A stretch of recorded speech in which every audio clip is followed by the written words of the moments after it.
Assalamualaikum warahmatullahi wabarakatuh.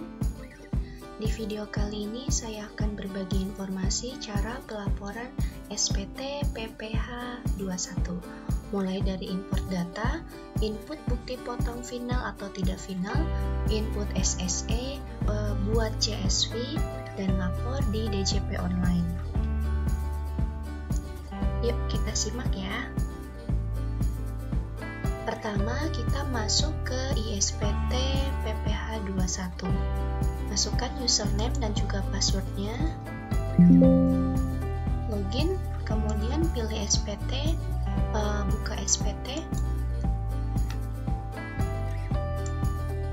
Contohnya ini kita buat untuk masa November ya. Buka SPT, SPT berhasil dibuka. Kemudian langsung kita ke menu CSV. Import data, bukti potong, kemudian pemotongan pajak bulanan. Kita buka file yang akan diimpor.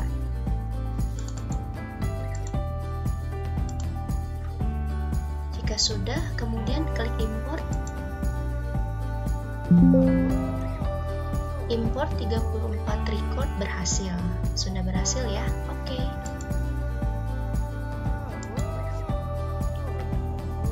Jika sudah, kita lanjut ke menu isi SPT.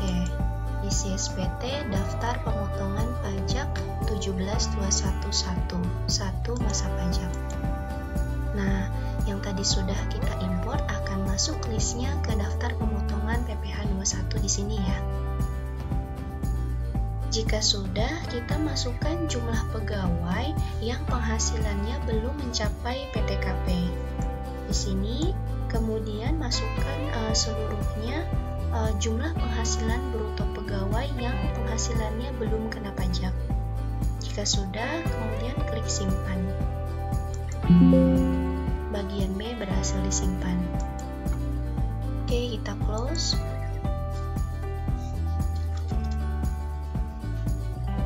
Lanjut kita input bukti potong ya.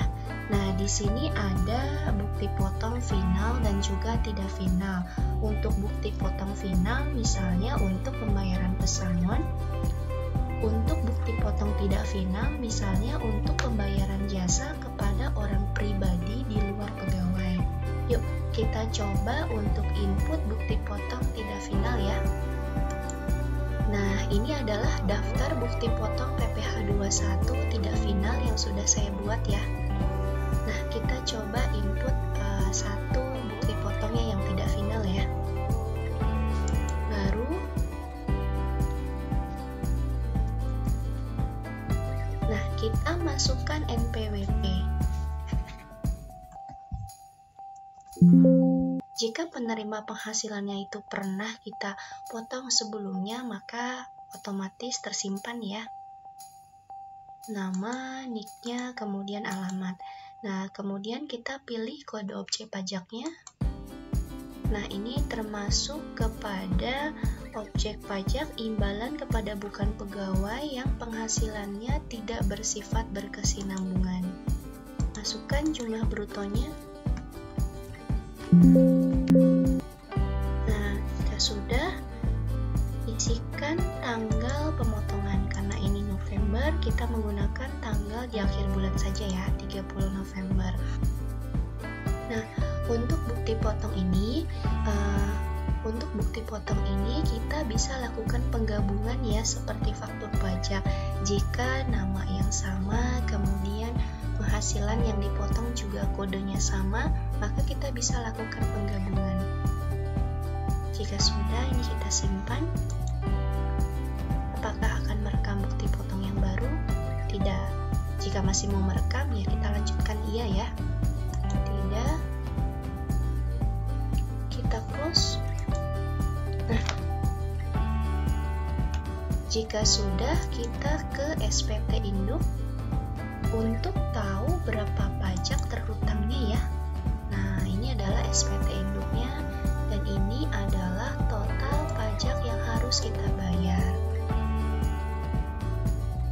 Setelah itu kita bayarkan jumlah pajak terhutang ini dengan emailnya ya, buatkan SSI-nya terlebih dahulu. Setelah kita bayarkan, maka kita input SSE-nya. Nah, kebetulan ini sudah dibayarkan ya. Maka kita ke menu isi SPT, kemudian daftar SSP atau PBK. Ini juga sudah ada 2 SSE yang saya input. Nah, ini 1 SSE-nya saya akan tambahkan ya. Masukkan kode akun pajak 4121 untuk PPh 21, jenis setoran 100, kemudian tanggalnya kebetulan waktu itu bayar tanggal 8, kemudian masukkan NPPN-nya. Masukkan PPh yang disetornya.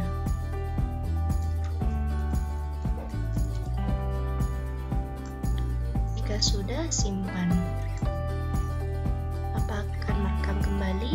Tidak. Jika sudah, kita close ya. Kemudian kita kembali ke isi SPT, ke SPT induknya.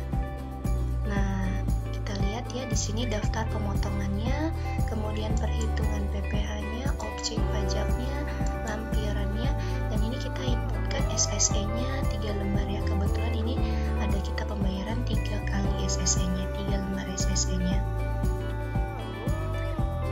Kemudian pernyataan dan tanda tangan pemotong kita isikan, kita mau melapor di tanggal berapa ya. Jika sudah, kita simpan.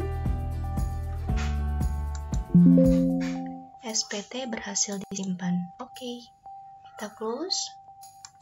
Kemudian kita ke menu CSV, kemudian pelaporan SPT. Nah, di sini kita membuat CSV yang akan kita lapor di DJP online. Pilih masa November 2022. Nah, di sini akan terlihat PPh terutang berapa dan SSP atau PBK-nya yang disetor berapa. Jika sudah sama, sudah benar berarti ya, kemudian buat file CSV.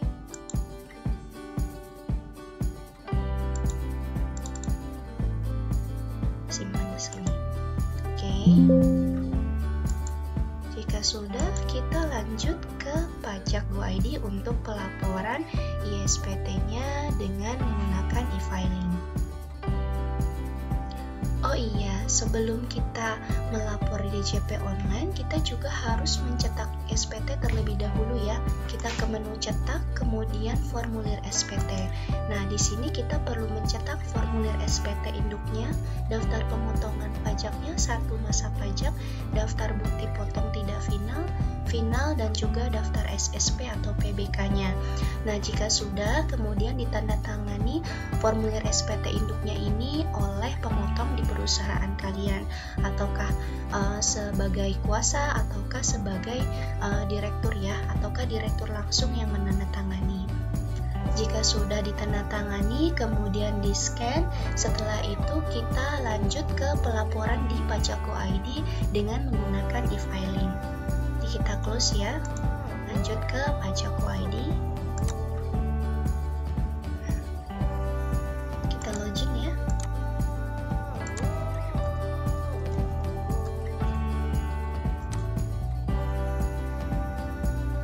Lalu kita ke tab lapor, pelaporan, kemudian e-filing.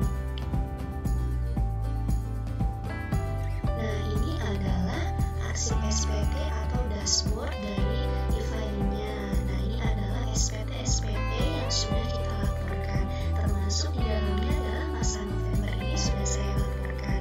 Nah, sebagai contoh untuk buat SPT-nya, coba kita klik buat SPT, kemudian di sini ada upload SPT, NPWP, kemudian pilih file. Nah, ini adalah pilih file CSV-nya yang tadi sudah kita download dari ISPT PPh 21. Nah, CSV-nya, oh ya teman-teman, jadi untuk kita upload itu menggunakan file name yang sama dengan CSV-nya ya.